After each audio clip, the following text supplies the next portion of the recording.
여호수아 죽었잖아요. 그러니까 지금 하나님이 천사를 통해서 이스라엘 백성들에게 말씀하시는 거예요. 4절 여호와의 사자가 이스라엘 모든 자손에게 이 말씀을 이르매 백성이 소리를 높여 울었다. 이 말은 영적인 깨달음이 온 거예요. 그래서 이 복임이라고 하는 곳에서 이스라엘 백성들이 회개를 합니다. 그리고 5절에 보면 여호와께 제사를 드렸다. 그 말은 희생 제사를 얘기하는 거예요. 그들의 신앙이 일시적으로 회복이 돼요. 여호수아도 없지요. 보이는 제사, 선지자나 또 제사장이나 영적인 지도자가 없잖아요. 그런 상태임에도 불구하고 하나님이 천사를 그들에게 보내셨다라고 하는 것은 하나님이 그들을 얼마나 아끼고 사랑하시는가를 말씀해 주는 거죠. 그래서 그 천사를 통해서 여호와의 사자를 통해서 보내주신 그 말씀을 듣고 일시적인 회개가 일어났어요. 그러니까 그 천사를 통해서 주신 그 말씀을 듣고 이스라엘 백성들이 거기서 울었다. 그리고 제사를 드렸단 말은 회개와 예배가 일시적으로 회복되었다. 그래서 그곳 이름을 보킴이란 말은 울었다. 그런 뜻입니다. 회개가 일어났다. 굉장히 중요한 얘기죠. 일시적이기는 하지만 이스라엘 백성들 가운데서 영적인 그런 각성이 일어난 곳, 그것이 복임, 그렇습니다. 그래서 옛날에 우리가 그 교회사에 보면 영국에서도요, 복임 호수라는 곳이 있대요. 복임 호수. 그래서 영국에 한참 이 부흥운동이 일어날 때 성도들이 다 그 복임 호수에 모여가지고 회개하고 운동하고 그랬대잖아요. 회개하고 다시 신앙 회복, 이 각성이 일어났다. 일시적이긴 하지만 하나님께서 그들에게 이런 영적인 각성을 주신 것은 하나님의 은혜입니다. 회개도 어제도 말씀드렸지만 회개라는 게 우리가 하고 싶다고 하는 게 아닙니다. 회개도 하나님이 도우시고 회개의 영이 들어와야 회개하는 거지. 물론 우리가 뉘우칠 수는 있어요. 뉘우침과 회개는 본질적으로 다릅니다. 뉘우치는 사람은요, 다시 재발을 해요. 물론 회개를 해도 다시 재발은 하지만 회개는 근본적으로 자기의 죄를 하나님 앞에 고하고 돌이키는 것이지만 뉘우치는 것은 그냥 정서적으로, 다시 말하면 혼적인, 육적인 돌이킴이에요. 그렇잖아요. 우리가 어떤 분들이 어떤 문제를 만나잖아요. 그러면 막 뉘우칩니다. 그러나 잘하겠습니다. 앞으로 잘하겠습니다. 하나님이 이 문제만 해결해 주시면 잘하겠습니다. 근데 그게 제 경험상 봐가지고는요, 3개월을 못 가다가 다시 재발하더라고요. 그 원위치 하더라니까요. 물론 그 속에 영적인 회개가 있을 수는 있었으나, 그러나 진정한 회개는 아니었다고 보는 거죠. 회개에는 반드시 열매가 나타나요. 세례 요한을 통해서 말씀하시잖아요. 그 유대인들이 막 회개하는 것처럼 보이고 그럴 때 이 독사의 자식들아, 그러면서 회개의 열매를 맺어라. 하나님의 진노의 도끼가 이미 너희의 발등상에 임했다. 회개하고 열매를 맺어라. 그런 얘기를 하잖아요. 그래서 열매를 보면 회개인지 뉘우침인지 알 수 있어요. 뉘우침은 대체로 윤리적, 도덕적입니다. 그래서 그걸 우리가 말하면 혼적인, 육적인 그런 돌이킴이고 뉘우침이고, 진정한 회개는 회개의 영이 우리 가운데 임함으로써 영적인 돌이킴이다. 좀 어렵긴 하지만 열매를 통해서 볼 수 있다. 그 다음에 6절, 7절에 보면요, 이제 아까 그 말씀했던 내용들을 좀 보시면 그 사사시대의 영적인 상태를 요약을 한 겁니다. 요약. 전에 여호수아가 백성을 보내매 이스라엘 자손이 각기 그 기업으로 가서 땅을 차지하였고, 요약한 겁니다. 백성이 여호수아에 사는 날 동안과 여호수아 뒤에 생존한 장로들, 이거를 뭐라고 하냐면 여호수아 세대 그럽니다. 여호수아 세대에는 여호와께서 이스라엘을 위하여 행하신 모든 큰 일을 본 자들, 이때는 여호와를 섬겼다 그랬어요. 그리고 8절에 여호수아가 죽죠. 예. 이때를 여호수아 세대라고 그러고요. 그러나 10절입니다. 한번 읽습니다. 시작. 그 세대의 사람도 다 그 열조에 돌아갔고 그 후에 일어난 다른 세대는 여호와를 알지 못하여 여호와께서 이스라엘을 위하여 행하신 일도 알지 못하였더라. 그래서 7절, 8절 여기를 여호수아 세대 그럽니다. 그리고 10절을 그 후 세대, 다른 세대라 그래요. 특징이 뭐죠? 여호수아 세대는 하나님을 경험한 사람들이에요. 물론 그 이전 9세대는 가데스 바네아에서 다 죽었죠. 그리고 이 광야에서 하나님의 역사를 경험한 세대는 일부이긴 하지만, 그리고 나머지 세대는 요단강을 건너는 경험을 했고 가나안을 들어오는 과정에서 하나님이 그들에게 행하신 일들을 다 경험한 세대란 말이에요. 다르게 말하면, 오늘날로 말하면 신앙 간증이 있고 하나님을 경험한 세대예요. 그러나 그 이후 세대, 여호수아와 그 다음 세대, 여호수아 세대까지는 그런 경험이 있던 시대이기 때문에 하나님을 섬겼다 이거죠. 그러나 그 이후 세대, 다른 세대는 하나님을 알지 못해요. 하나님을 경험하지 못했어요. 그러니까 하나님을 알지 못하더라. 이게 참 문제인 거예요. 여호수아가 열심히 한 거 참 잘했습니다. 그리고 여호수아 세대가 열심히 한 거 참 잘했어요. 그런데 신앙 개성이 안 됐다는 거예요. 참 안타까운 거예요. 신앙 개성이 이게 돼야 되는 건데 신앙 개성이 안 된 거예요. 그러니까 지금 완전히 신앙 체계가 무너졌어요. 그 다음 세대는 하나님을 예배하는 것도 알지도 못하고요. 말씀도 없고요. 그래서 370년 동안 이렇게 우왕좌왕한 거 아닙니까?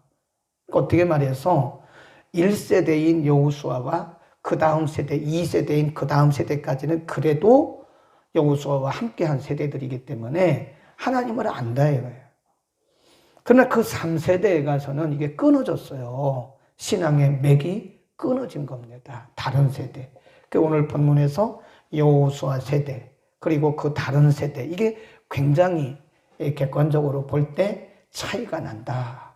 여호수아나 여호수아 세대 사람들이 열심히 하나님을 섬기고 또 가나안을 정복한 거 잘했어요. 그런데 한 가지 실수가 뭐냐? 신앙 개성을 못 시킨 거예요. 신앙 승계를 못 시킨 거예요. 뭐만 물려줬어요? 신앙은 못 물려주고 뭐만 물려줬어요? 땅. 열심히 땅 정복해가지고 그 땅만 물려줬더니 거기서 이들이 370년 동안 이렇게 방황하잖아요. 그러니까 땅을 물려주는 것보다 더 중요한 것이 신앙을 물려줘야 돼요. 오늘날도 마찬가지예요. 네. 부모로부터 유산을 받은 사람들 중에 물질 유산 잘 관리한 사람은 별로 못 본 것 같아요. 제가 뭐 있기는 있는데 그렇게 많지는 않더라고요. 부모에게 물질 유산 물려받아가지고 잘 관리해서 몇 배 늘린 사람은 있기는 있는데 그렇게 많지는 않아요. 우리 시대에. 근데 중요한 것이 부모로부터 신앙을 계승받고 신앙을 물려받은 사람들은 물질보다 더 중요한 것이 영적인 신앙 아닙니까? 그 신앙을 잘 계승받고 물려받은 사람들은요, 이게 계속 잘 내려가더라 그 말이에요. 우리는 개인적으로, 가정적으로 신앙 계승에 정말 관심을, 그리고 신경을 좀 써야 됩니다. 우리 자녀들에게 신앙 계승해줘야 돼요. 물론 이 자녀 우리 키워봤지만 이 자녀들 내 마음대로 안 됩니다. 자녀들 내 마음대로 됩니까? 잘 안 돼요, 내 마음대로. 그러나 부모의 책임은, 부모가 어쨌든 이 자녀들을 가슴에 품고 금식하고 울고 그들을 위해서 기도하면서 자녀들에게 신앙 개성시켜주지 않으면 이런 현상이 가정적으로 일어날 수 있고요. 그 다음에 교회도 마찬가지예요. 교회가 우리 세대 끝나봐요. 다음 세대가 이거 신앙 이어갑니까? 지금 우리 한국교회 같은 경우는 중간 허리가 다 잘라져 버렸어요. 없어요. 중간 허리가. 우리가 노회가 봐도 노회장 할 사람이 없습니다. 50대 이후, 50대 중반 이후하고 그 다음에 이제 막 신학교나 졸업한 요 신세대, 그 중간 허리가 없다니까요. 그러니까 노회장을 할 사람이 없어가지고요. 70 넘은, 60대 중반 넘은 이런 이제 곧 은퇴하거나 은퇴한 목사님들 돌아가면서 이렇게 지금 노회장을 하고 있어요. 이 심각해요. 교회도 마찬가지예요. 지금 우리가 60 넘은 우리 세대 지나고 나면 지금 40대 우리 교회도 봐도 우리 교회는 그래도 허리가 좀 있는 편이에요. 남성들이 많지가 않아요. 여성들은 있는 편인데 이 교회도 어떻게 보면 어른들끼리만 이렇게 할 것이 아니라 사실 다음 세대에 대해서 우리가 많은 이 재정 투자를 해야 됩니다. 예. 어른들이 저 3층 가서 예배 드리는 한이 있어도 애들을 다 본당으로 끌어올려서 여기서 어른들과 함께 예배하는 거. 그리고 우리가 통합세대 예배라는 거를 전에 한번 해봤어요. 유치부, 유년부, 어린아이들, 중고등부, 어른들 함께 예배를 드리니까요. 제가 보기엔 참 좋읍디다. 그런데 일부의 집사님들이 이해를 못해요. 시끄럽다. 뭐 예배 드린 것 같지가 않다. 그렇게 생각하면 안 된다니까요. 그러면 다음 한 10년, 20년 지나가면요. 20년, 30년 지나가면 이 교회가요. 이게 중간층이 없어가지고요. 이게 지금 우리나라는 아주 극도로 초고령화 사회예요. 일본보다 훨씬 심합니다. 초고령화 세대. 그래, 지금 어른들만 많은 거예요, 교회도. 이 세대가 지나고 나면 과연 이 교회를 이끌어갈 사람들이 있겠는가 하는 문제. 우리 교회도, 한국교회도 마찬가지인 거예요. 우리는 다음 세대에 대한 굉장한 관심과 기도와 그리고 재정 투자가 필요한 것이다. 우리가 그래도 아주 머리가 컸다고 그래서 엄마 말도 안 듣고 아빠 말도 안 듣고 누구 말도 안 들어요. 그래, 우리가 물론 이 아이들이 이제 사회에 나가서 뭐 이런저런 여러 가지 어려움들을 당하면서 다시 다 돌아오긴 합니다. 근데 그 시간이 오래 걸리잖아요. 정말 우리 기도 많이 해야 돼요. 다음 세대. 에? 우리의 감정이 우리 자녀들에게 이렇게 전달되어야 됩니다. 우리의 신앙 고백이 우리의 자녀들에게 전달이 되어야 되는 거예요. 우리만 열심히 했다니까요. 여호수아만 열심히 했어요. 여호수아 세대 사람들만 열심히 했어요. 그 사람들 열심히 그냥 하나님 명령 따라서 가나안 정복했습니다. 땅만 물려줬어요. 땅. 덩그러니 땅만 물려주고 신앙 승계를 안 시키니까 신앙 유산을 안 주니까 이렇게 깨어져 버린 겁니다. 370년 동안을 헤매잖아요. 여러분, 우리는 정말 많이 기도해야 됩니다. 다음 세대를 위해서 많이 기도해야 돼요. 예, 부모인 우리 세대에 정말 우리가 천국 가고 나서 이 다음 세대들이 과연 이끌어 갈 것인가. 우리가 가문이라는 합니다. 가문이란 말을 해요. 가문이란 말을 써요. 뿌리가 있는 가정이 있어요. 뿌리가 있는 가정. 그러니까 어떤 가정을 보면 뿌리가 없어요. 뿌리가. 뼈대가 없다는 게 뼈대가. 그러니까 우리가 아이들이 이렇게 결혼할 때는요, 자기들끼리 좋아하고 만나지만 나중에 엄마 아빠 만나잖아요. 부모들끼리 만나잖아요. 그럼 가문을 따져요. 가문을. 네. 저는 뭐 개인적으로 로얄 패밀리예요. 네. 그냥 여담입니다. 다 예수 믿는 사람들은 다 왕 같은 제사장이죠. 제가 말씀드리려고 하는 거는 신앙의 가문을 이어가야 된다. 가문을. 아멘. 뭐 이런 얘기를 하면 다 가슴 아픈 분들이 많이 있죠. 왜냐하면 자녀라는 게 내 마음대로 안 되니까. 그러나 그럼에도 불구하고 부모된 우리들은 가슴이 아픈 일이기는 하지만 그럼에도 불구하고 이 여호수아 세대와 다른 세대의 모습을 바라보면서 부모의 책임은 어찌하든 간에 좋은 대학 가는 것보다 더 중요한 것이 말씀 중심의 자녀들을 우리가 계속 승계시켜 나가는 것이다. 제가 아는 어떤 분은요, 5대가 예수를 믿어요. 5대가. 그래, 가끔 그 가정을 국민일보에서 샘플로 사진 찍어서 기사화해요. 5대입니다. 5대. 5대가 다 모이니까 60몇 명이래요. 여름 휴가도 5대가 다 모여요. 그래서 예배드리고 또 믿음의 덕담도 하고 서로 간증하고 이런다잖아요. 얼마나 믿음의 뼈대가 있는 가정입니까? 그게 아브라함과 이삭과 야곱의 가문이라고 얘기하는 거예요. 아브라함의 신앙이 이삭에게, 이삭의 신앙이 야곱에게 이렇게 승계되었던 것처럼 우리의 신앙이 승계되어가는 거다. 그래서 오늘 이 교회에서나 가정에서 예배드리는 여러분 모두, 아니면 이 방송을 통해서 후에 영상을 통해서 보시는 여러분 모두 믿음의 가문을 이어가기를 바랍니다.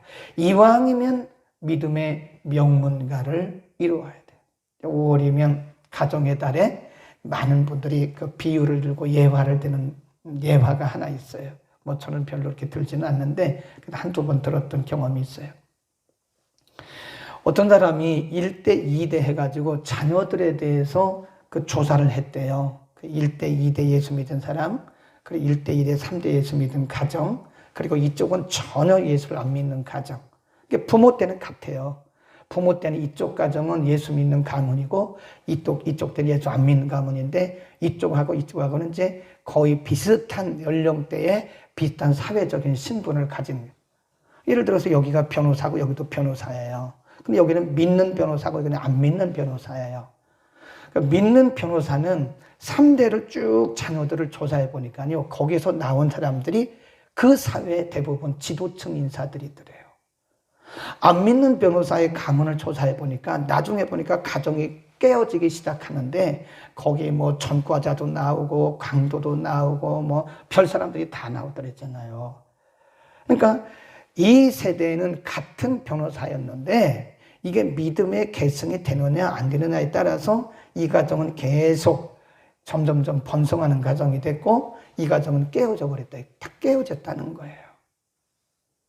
아멘. 우리는 오늘 이 말씀을 심각하게 들어야 됩니다. 6절부터 10절의 말씀을 잘 우리가 평생 기억하면서 우리가 재산 물려줄 것도 없겠지만 재산 물려줄 생각하지 말고 믿음을 유산으로 물려줘야 되는 거예요. 듣기 싫은 소리 좀 해가면서 그래도 자녀들이 말을 안 듣는다 해도 다 듣습니다. 그냥 뭐 아이 내 마음대로 한다 그래도 다 들어요. 그러니까 우리가 부모의 사명이 뭐냐? 믿음 계승시키는 거예요. 승계시키는 거예요. 기도하겠습니다. 거룩하신 우리 아버지, 참으로 어려운 숙제를 우리들에게 주셨습니다.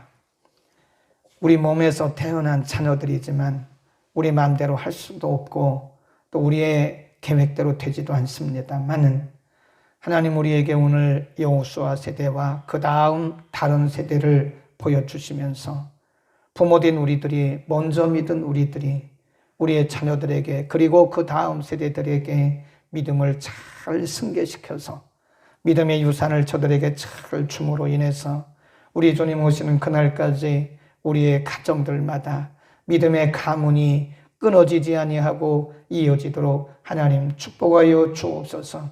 여호수아 시대의 사람들은 열심히 땅은 정복하고 가나안 땅을 물려주기는 했지만 그들은 부모로서 조상으로서 선배들로서 믿음을 물려주지 못함으로써 370년 동안 그의 후손들이 이렇게 우왕좌왕했던 것들을 우리가 보게 됩니다. 주님, 우리가 우리의 자녀들과 그 다음 세대들에게 믿음의 계보를 잘 이어갈 수 있도록 눈물로 기도하고 금식하고 기도할 때에 우리의 기도를 들으사 우리의 모든 가정들마다 아름다운 믿음의 가문이 이어지게 하여 주옵소서. 믿음을 방해하는 모든 악한 것들을 제거하여 주옵소서.